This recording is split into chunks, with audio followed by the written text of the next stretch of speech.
Politics, and we are the Patriots USA National Conference 2023. We are with Brian Festa. He is the vice president and co-founder of We the Patriots USA, and a new resident, fairly new, I guess, last year, of Caldwell, Idaho. Yes, Idahoan. We are based now in Caldwell. Thanks, Shane, for having me on. We moved our business from the deep blue prison state, as I like to call it, of Connecticut. Don Jolly and I, my business partner and dear friend Don Jolly, we had a previous business, Connecticut Freedom Alliance, and we formed We the Patriots USA, which is a national public interest law firm. We have cases filed in defense of constitutional rights, individual liberties from New York to California. And we decided that Idaho is a much more appropriate home for us than Connecticut. Then California East is another nickname California I have for like it. That.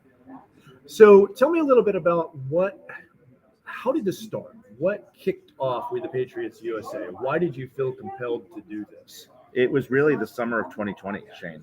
If you look at what was going on in this country in 2020, it was just absolute madness between George Floyd, all the COVID lockdowns, rioting in the streets. Nobody could leave their house without a mask. Nobody could go to school. And then when they did finally let us back in school, the kids back in school, they were masked. Then the shot mandates we knew were coming right around the corner. We said, Don and I looked at each other and said, listen, this is not a regional problem. This is not a Connecticut or a New England Northeast problem. This is a nationwide, really a global problem.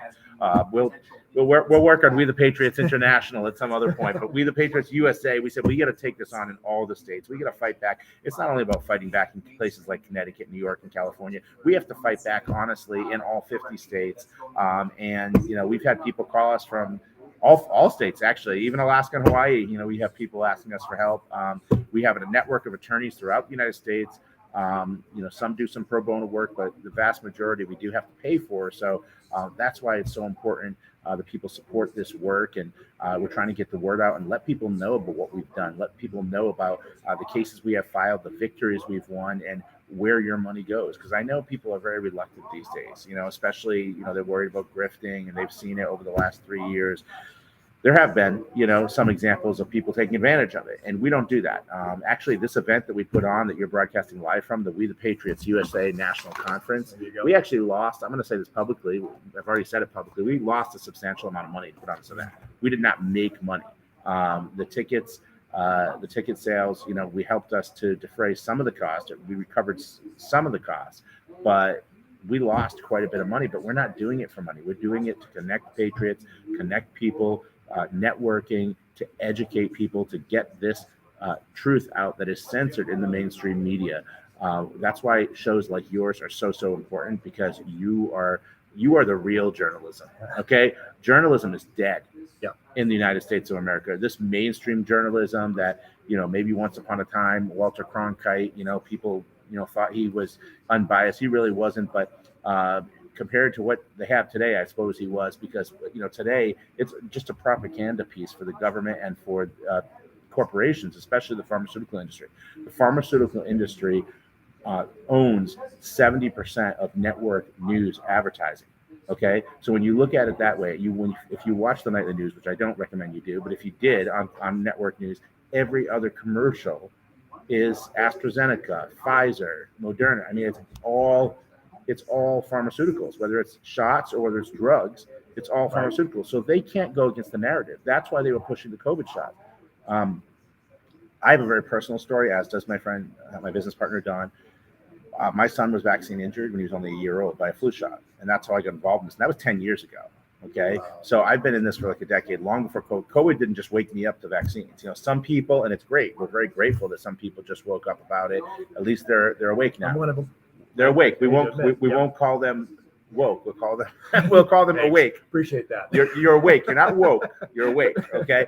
But we are so grateful that people are. But we just want people to know that we have a lot of experience. That's why we are particularly poised to take on these battles, because we've been doing it for decades between us. I mean, Dawn actually has been doing it for almost 21 years now. So over 2 decades. I've been doing it for about a decade. So you put that together, it's like 30 years of experience of fighting for medical freedom.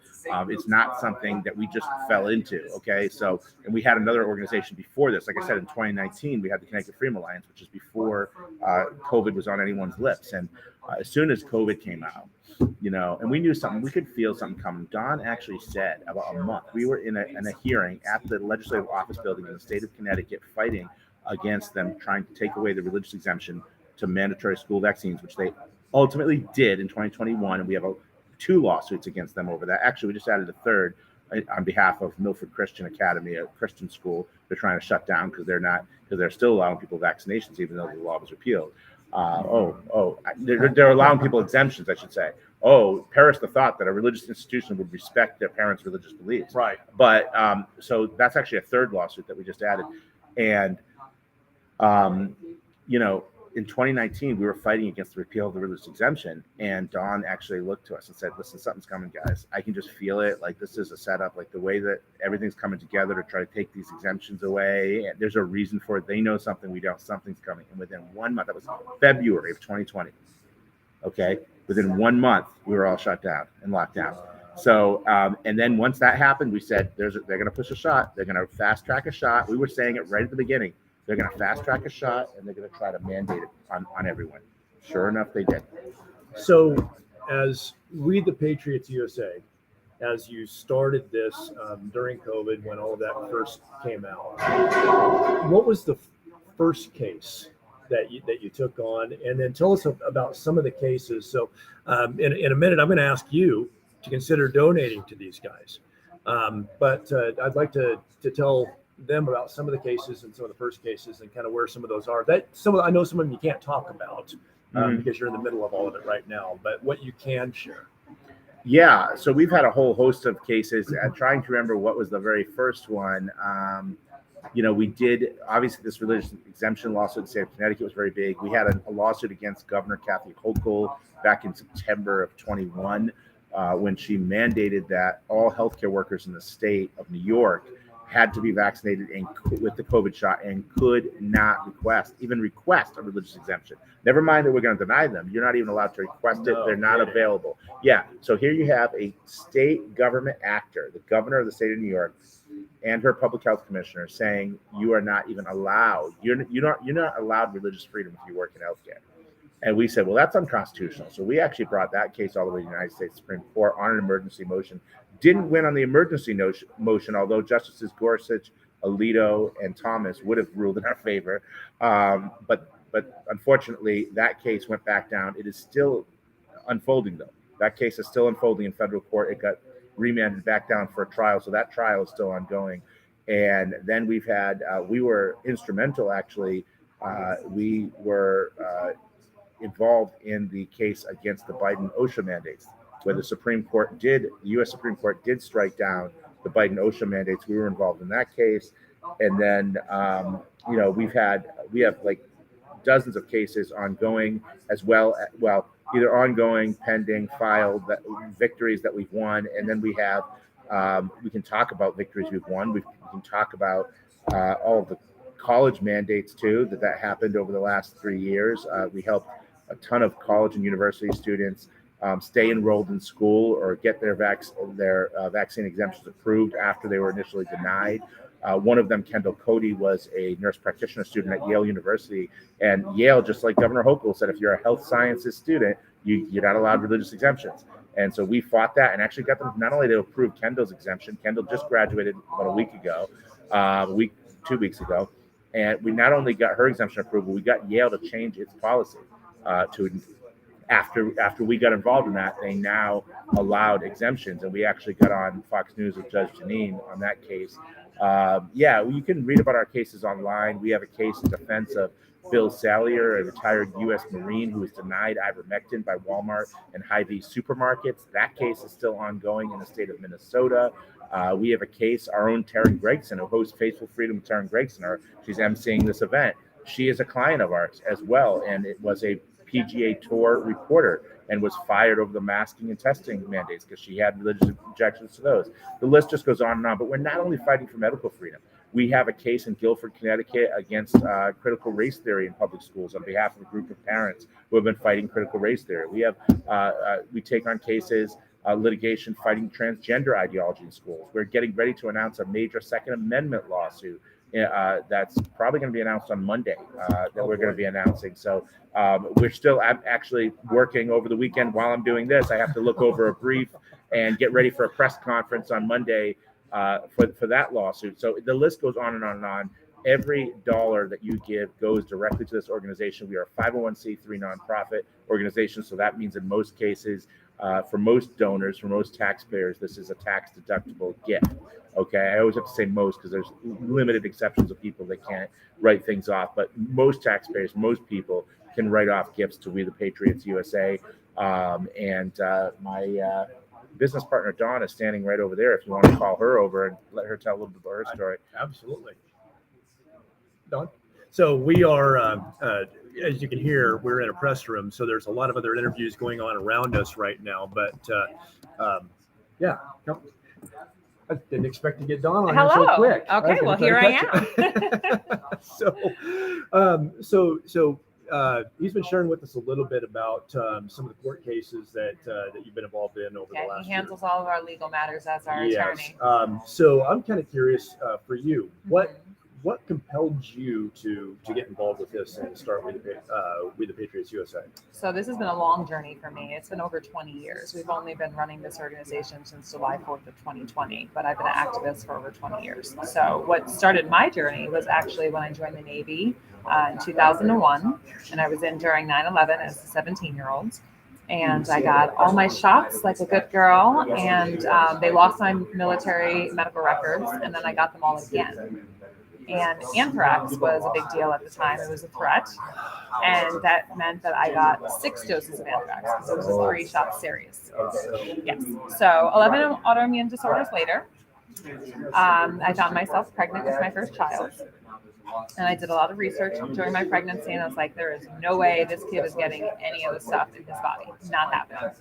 Well, military facility didn't agree with my assessment, so they decided to give him vitamin K, which is not a vitamin, and it has a black box warning for anyone who's listening who's not aware. Look up vitamin K, it's not a vitamin.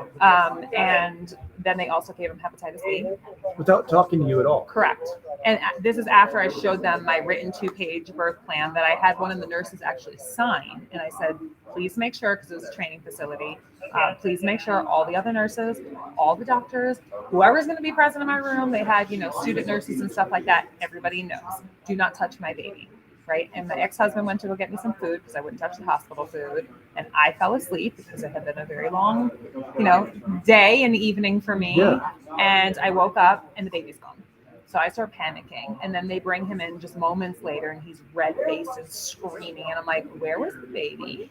Oh, well, we just went, we did all the things, we cleaned him, and I was like, well, I didn't ask for him to be cleaned. I was actually going to bring him home and clean him myself, because God only knows what soaps you're using and things like that. And I was very conscious of all these things. And so then I look at him and all the things that they did. And he had encephalitis for the first 9 months of his life and literally screamed bloody murder. Was that red-faced screaming baby for the first 9 months of his life. And as a then 19-year-old with my first child, never having been exposed to anything like this in my life, I had no idea what to do. And it started me on this detox journey. And the internet wasn't much of a thing back then. So all I had was an AOL attachment parenting board. And thank God for those women and the woman from the La Leche League in my local area in Virginia at the time, for just kind of guiding me through the process and reading books by Dr. Suzanne Humphreys and consulting with Dr. Larry Koleski from New York. They're all a godsend, and I couldn't thank them enough for helping me along my journey as a young new mother. And that kind of lit the fire that just never burned out. And it's been refueled on a daily basis as I see what's happening around our nation and around our world. It started with vaccines and medical freedom, and then it quickly began morphing into all the other areas, Second Amendments and religious freedom and just everything else. So basically, if it's a right that was given to us by God and granted to us by our Constitution, that's what we tackle. Yep. So those that have followed me very long, now I'm over here. I've got a red mark on my wrist because I'm listening to your story and I'm just getting mad. How is the kid now? He's great. He's 20. Okay. And he's completely healed other than just a little bit of eczema from a lingering dairy allergy, but it's nothing crazy. He can still get away with it, but so praise God, he's completely healed, and it's been great. And I've been healing. It's a long journey. I'm not there yet, but thankfully, I'm getting better day by day. Thank you for all you're doing on Absolutely. this. So how can people find you guys? Okay. Well, you can't find and me. donate and help. Well, You I can't mean, find we the me much of Patriots. anywhere. So we have our website, www.wethepatriotsusa.org. Unfortunately, I have been banned from Facebook. I've been blacklisted with my IP address, even utilizing multiple VPNs from all over the world. Oh, guess what? This is probably gonna get banned. Probably. Sorry. Yeah, that's all right.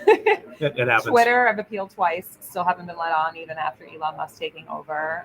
Instagram, YouTube, Venmo, PayPal. I mean, the list just goes on and on. Pinterest, Signal. So I cannot be found anywhere, me, myself, other than on Telegram. I run our news channel, We the Patriots USA.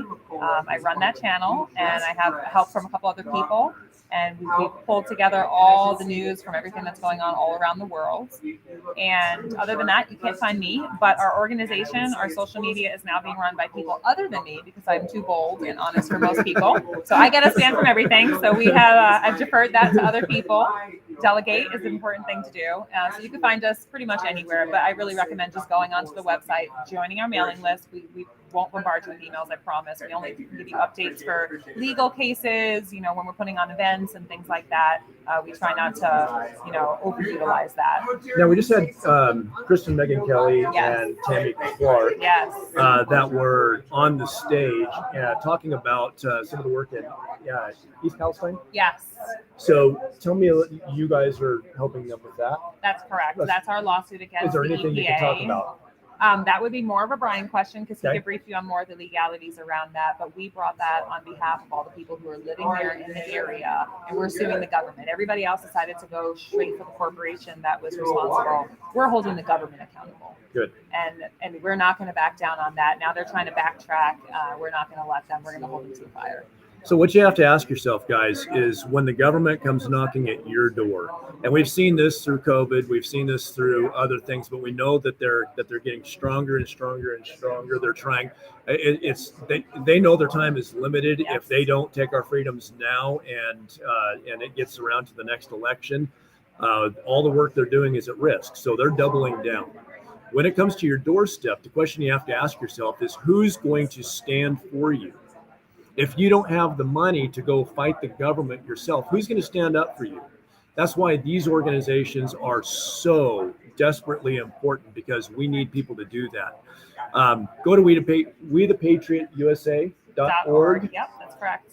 Go there, take a look at them, and if you feel led to do so, and I hope you do, please give to this organization. It is critically important that we have people who are willing to stand up and fight. Your average case, I think you said it was between $60,000 and $100,000. 50 and 100, typically speaking. Yeah. If you don't have $50,000 or $100,000 sitting in the bank, you're going to need folks like these that are willing to come out and stand up for and you. it doesn't matter whether it's $5 a month, $10 a month, $100 a month. I mean, every single bit counts, and the monthly donations are most appreciated because just like, if you have a mortgage and you have kids to feed and things like that, you need to know how much money is coming in every month. We operate from the same principle. It's just Brian and I with a team of volunteers running this organization, covering everything from events like this and all the cases that we have and education and advocacy and everything else. You mentioned Chris and Megan a few moments ago. She's one of our amazing podcast hosts. Check her out. She's on the website. She's incredible. Our other amazing podcast host is just across the way, Faithful Freedom with Taryn Gregson. They're both absolutely incredible women, and you're going to want to hear what they have to say. So, and by the way, Kristen Megan Kelly and Tammy Clark, I got to meet. You've seen them on this show. If you were in Twin Falls, when we were fighting the mask mandates, Tyson Gabriel has become a very dear friend of mine, which is kind of how I got hooked up with all this and why I'm out here. But these guys are doing wonderful work. They are helping to represent in court as expert witnesses or expert testimony. So this is a great organization, and please get on there, give to them, and help them out. And we're going to try to get. I don't know this gentleman's name. This other attorney here from Idaho. This is Colton. He's representing one of our plaintiffs. We are suing New Horizon Daycare based in Meridian, Idaho. That's their local location. They're actually based out of state. But our plaintiff, Ashley Tipton, who was actually up on stage a few hours back, her daughter Chloe was denied her religious exemption and kicked out of daycare, even though Idaho has some of the strongest laws for religious exemptions to be honored. It's in our statute, but I'll let Colton speak to that. Colton, So, I was going to do a all. separate video for this one, but we're on live and you're standing here right now. Let's just go ahead and keep the ball rolling. Thank you so much. No, don't leave. I gotta run. All right, fine. All right. Thank you. We lost the fire here. Yeah. Hey, this is just going to be a rotating seat. So we're already live and we're already going. So tell us a little bit about some of the work you're doing. Wow. I'm just trying I can only do what my plaintiffs will do. And so I can only go as far as the client's willing to go. And so I'm just looking for people who want to stand up and exert their rights and make a change, make a change in the judiciary and force things to happen, use the laws, use the tools we have. I know a lot of people hesitate, and I understand where they're coming from, corruption in the system, the laws don't work, judges are just tax collectors in black robes and all that. But I think what the left is really crushing it on, that the right is missed out on an opportunity, is using the procedures and the systems that are in place, right? Yeah. So George Soros is out getting his DAs in, and we're sitting around arguing over who's more conservative, right? And so we don't exercise the discretionary, the decision making at the tops of those pyramids, and those are the critical positions we need to be going after. So you, as we were walking over this way, we hadn't met. Brian introduced us as I was kind of walking out this direction. You shot off a little bit of a laundry list of some of the clients that you've helped represent. Are you able to talk about that here? Some of you can, some of you can't. Any matters that are public record we can discuss, but it's ranged from states to executives to legislators to representatives, senators, sheriffs, counties, hospital districts, doctors, nurses, corporations that do stuff nationally, general counsel, just a variety of matters. I do a lot of work on CPS defense because it's critical issues, fundamental rights, parents and children, and it's tied into the whole First Amendment expression. So I love doing defamation. I love those constitutional rights, and everyone has the benefit of that. So it's not a political thing. It's let's battle the state back from intruding upon our personal sovereignty, right? And I think that the speech issue is farther down the line. And I see defending these doctors in these CPS cases as closer to what hits home, that forms the kernel of what the First Amendment was meant to protect. And I'll explain what I mean. You don't have the right to speak freely, like the government protects that, unless you have a sound mind. And you can't have a sound mind unless you're healthy. And you're generally not healthy unless you can decide what you eat and what you drink. And so I think there's a concerted effort to do a runaround on our First Amendment rights by attacking that physician-patient relationship, and also in tandem with the child and the parent. Interesting. So I immediately think of a friend of mine, and I'm not going to mention her name, but I was visiting with her. She was a nurse at St. Luke's down in Twin Falls, and they kept putting the pressure on to get the unmentionable thing I can't talk about on social media, but we know what we're talking about. So she resisted, but then she talked about how they were literally segregating those that did the unmentionable and those that didn't. They would separate them in the cafeteria. They were the kind of treatment. She finally caved and ended up with a neurological problem all the way down. Now it gets worse because they came after her for a second one, knowing that she already had suffered an injury on that first one. So at that point, she said, "No, I'm not going to do this." And then she just gave them a 2 weeks notice, and they said, "Nah, just you're going." And it was very volatile. And now, to somebody like her, she's now got an opportunity to take another job in the medical industry, but she's scared of the retaliation that it may stop her from being able to move forward in her career. what kind of, not specifically to her, I know there's a lot of cases like this because I get to hear them through my activism in this sphere. What kind of advice would you give somebody that's going through that, knowing that the court system is really the only place this is going to be able to be fought? Yeah. Well, I like how you say she has the opportunity to get a job.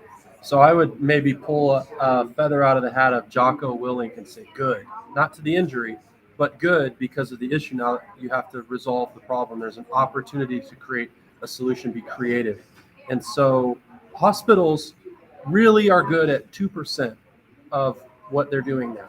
Trauma care, emergency care, a lot of the mental health, a lot of the chronic illness, a lot of the, substance abuse, the long-term diseases, they're not really the best at that care. And so I think 98% of what hospitals do can be done elsewhere. Private clinics, outpatient, specialty clinics. And so I look at it from a macroeconomic standpoint, and I see it as a way to identify good providers that are going to maintain adherence to the Hippocratic Oath, or first do no harm. And so I see it as an opportunity. And that person needs to know you're not alone. Sometimes you've got to be the first, like the bystander effect. You might be that person that could sure shift this direction we're going. And so, you only live once, so why not take the chance there? You could be the one, you have that huge opportunity. And then it is a massive opportunity economically for these doctors. We've helped create multiple clinics, full-on care, doctors and nurses, administrators that hold the plug on the system. And now they're out there making a great living. They're free to treat their patients how they think patients should be treated.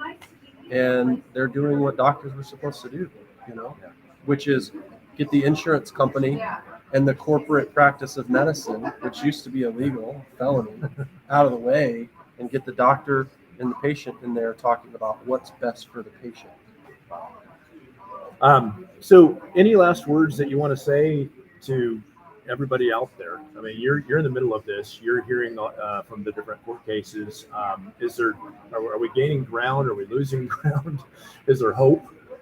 Yeah, I think there's like a demographic shift. So I think the Soros types, whatever, they've been pumping money into manipulating the system and getting their people in. People are awakening. They're coming to terms with what we're facing. Now it's critical that you get involved. And so don't be afraid, take the lead, do something. I tell people just do 1 hour a week. Start with 1 hour a week and get involved. And before you know it, you're going to be full-time creating massive change. So we've got to get prosecutors and sheriffs and judges elected. And if we want to get these people elected, we have to put the time in to get young folks there to then be the decision maker. So we have a 10-year plan ahead of us. Don't expect changes overnight. Put the time in, focus on the youth, 16, 17, 18-year-olds, show them how to make money, show them where to access the law, have a 10-year plan, support them, and then they'll be the new legislators, the new doctors, and new prosecutors, and then they can make the decisions we want to make. But I don't think it's a good mental state for people to think immediate change, right?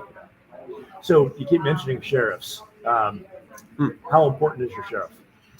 Well, I know Sheriff Mack. I've represented Sheriff Mack, and he obviously Prince and Mack versus U.S., and we've got the anti-commandeering clause now, which holds that the federal government cannot essentially commandeer a state actor. And so that was Bill Clinton's assault arms ban, and they were wanting states to do background checks, but the feds weren't going to pay. I think that's a powerful tool to use right now. And the sheriffs are critical. The feds hate the idea that the sheriffs are the chief law enforcement officer, right? But if you look at the history of the sheriffs, they were sort of that localized law enforcement component that was critical to maintaining the peace, because you don't want Dan Loves, you don't want the BLM, FBI snipers, right, that want to shoot you. You don't want that unelected bureaucrat holding the gun to your head. Right. The guy that holds the gun to your head should be the dude that lives down the street from you that you elect. And that would de-escalate things. Just like, they tried to do with Sheriff Lombardo, who's now the governor of Nevada. They tried to de-escalate that situation. The sheriff played a critical role there with the Bundy Ranch thing, just like they should have done, and the sheriff was going to do on Ruby Ridge, right? They said he has to come down at some point.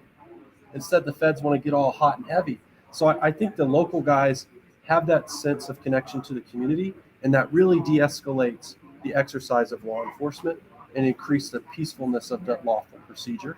So from a legal standpoint, and this has been a debate that's just kind of hotly back and forth, how much power does the sheriff have? Well, he has constitutional authorities as an elected county officer on the state constitution. And then he has statutory authorities the legislature grants to them. And then in conjunction with the prosecutors, they sort of run law enforcement on a county level. But those people represent the people of the state, right? So it's state versus, it's not county versus. So I think they're the front lines on discretion of whether or not to charge, whether or not to bring that to the prosecutor. So they're the first safety valve on interaction with citizens. The prosecutors are supposed to be ministers of justice, meaning they give you all the exculpatory evidence. They want to see that justice is done. That's supposed to be your second safety valve, but many of them just want to win. And then you have the judiciary that's supposed to say, hey, let's take a look at this and see if the process is right. So this is an argument that's going on. I didn't plan this, and we just kind of ended up talking to each other, but I'm really interested in this. So you mentioned Bundy, which is what got my mind working on this, and sheriffs. So with what's going on with him, and are you familiar with what's going on with him and Emmett right now, and the sheriff? Just what's in the news. Okay. So in a case like that, where you've got St. Luke's, that's basically through their attorneys ordering the sheriff to go basically arrest him, serve his arrest warrant. Where does that sheriff stand in the middle of that? Does he have the decision-making ability to decide not to do that? Does he have to do that? Is that a piece of case law that you're familiar with? Well, I think the answer to that question is kind of apparent because it hasn't happened, right? So if it was really clear, right? But the other side of that is, they don't want to create a violent situation too. So that could be the other part of the calculus that sheriff is analyzing. But I think that the sheriff always has authority as a constitutionally elected official to make a determination in the first instance of if something is unconstitutional regarding his sphere of influence. So if a court orders him to issue service, I don't think that's discretionary. He has papers. We want him to serve papers. I don't want the sheriff looking at the papers I'm telling him to serve and going, well, you didn't include this, or this is incorrect. Just take the packet and deliver it to him, right? That's not discretionary.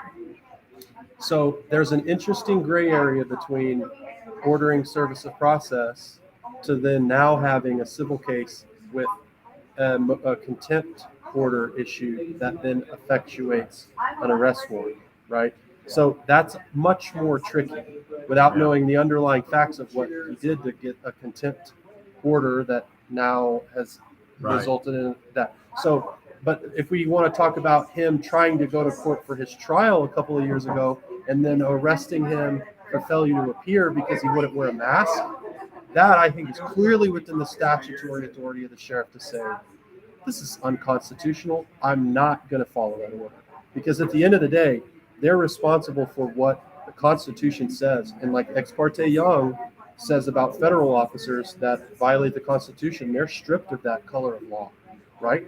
And if you're violating people's fundamental constitutional rights, you don't have color of law anymore. You're personally liable now. So I think the sheriff in the mask sense has the authority to say no, but the civil contempt one I think is a much more complicated analysis, right? Yeah. It's very fact intense. So I hesitate to just be like, Yeah, and well, without seeing all of it, I was just kind of Right. curious what your take on it. So, you know what I would love is once in a while, as there's different things coming up, to be able to holler at you and have you come on and just kind of talk about different things over time Absolutely. coming up in the future. I appreciate you taking a few minutes just to come over and do this. I know there's a lot going on at the conference that you probably want to get back over to. Yeah. But thank you, sir. Hey, thanks And for I having us appreciate on. you coming on here. And everybody, as you can see, these are the types of folks that these folks are bringing in to protect your rights should the government come knocking at your door unconstitutionally. So please get over to WeThePatriotsUSA.org, and whether it's $5 a month, $5 a month gives them something that they can budget, and they desperately need that money to protect you and our rights. Thanks, everybody. Thank you. Appreciate it.